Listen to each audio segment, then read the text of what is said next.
To whom it may concern.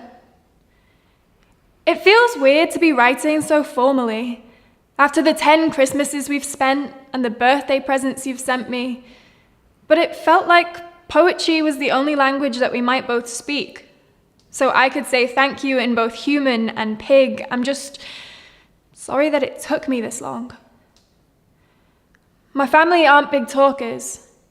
We've a tendency to keep our hearts to ourselves until they get so full that they collapse and we need new ones. And I'm sorry that we took yours without asking. Dear Pig, I read somewhere that it's not uncommon for sows to eat their own young on pig farms. And maybe that's the only way they know to keep them safe.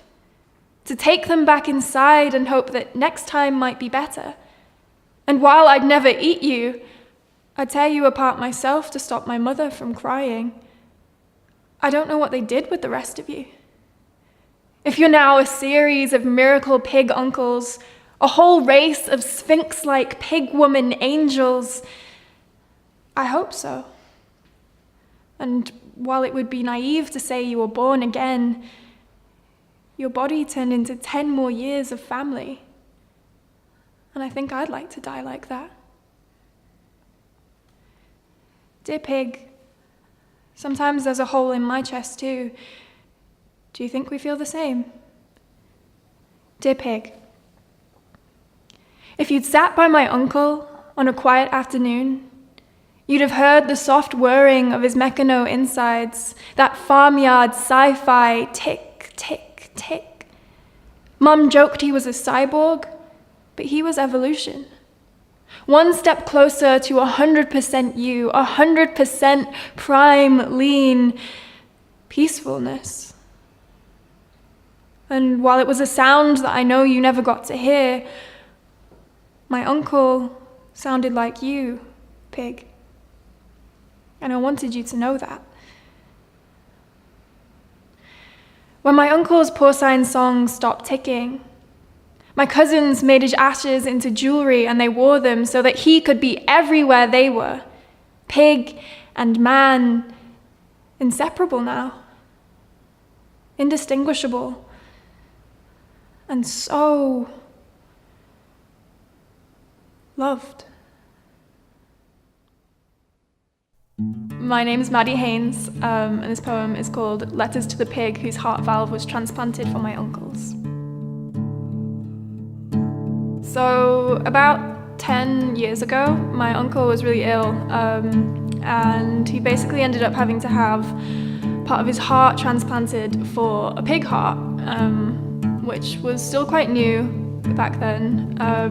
And I am like a vegetarian attempting to be vegan, so it's kind of a weird concept for me to be okay with killing animals for body parts and not for burgers. So yeah, it was kind of a weird thing for me to deal with in my head, so I kind of figured I'd write a poem to try and get my weird out, which has worked a bit, I think. So sometimes I try and be wholesome and like sit down in a coffee shop and write, and it never works. So usually I'll get like an idea for a poem at like 3 a.m. when I'm trying to sleep, and then I have to just get up and like write it down, and then next day try and make something out of the gibberish. But yeah, I've never really been able to just sit and write. I'm very impressed by people who can do that. I think I'd always been really jealous of people who were brave enough to write poetry and to perform it, and then one day I was like, well, fuck it, I guess I'll try that. So yeah, still trying.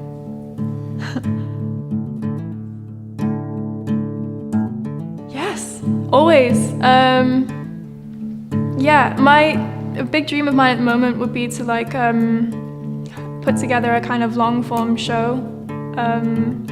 I think longer form stuff is kind of hard because people have shorter attention spans beyond the like 3-minute slam length. It's quite difficult to engage people, so that's what I'm working towards. Just keep going, and if it's scary to write about, then that's probably what you should write about. Because I think that my favourite stuff that I've written is stuff that I was like, ugh, I don't want to tell people that stuff. But it makes you more honest.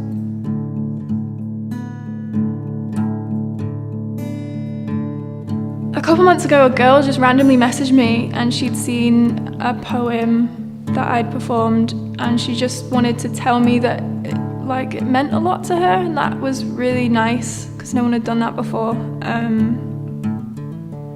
Yeah, it's nice to think that people actually relate to your stuff and think about it after you've left.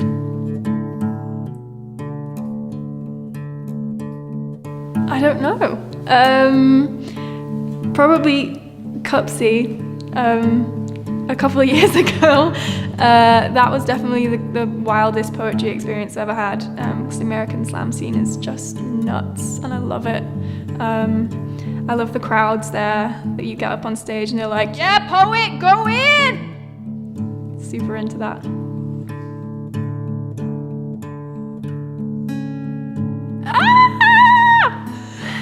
Can I have two? Yeah, sure. Okay.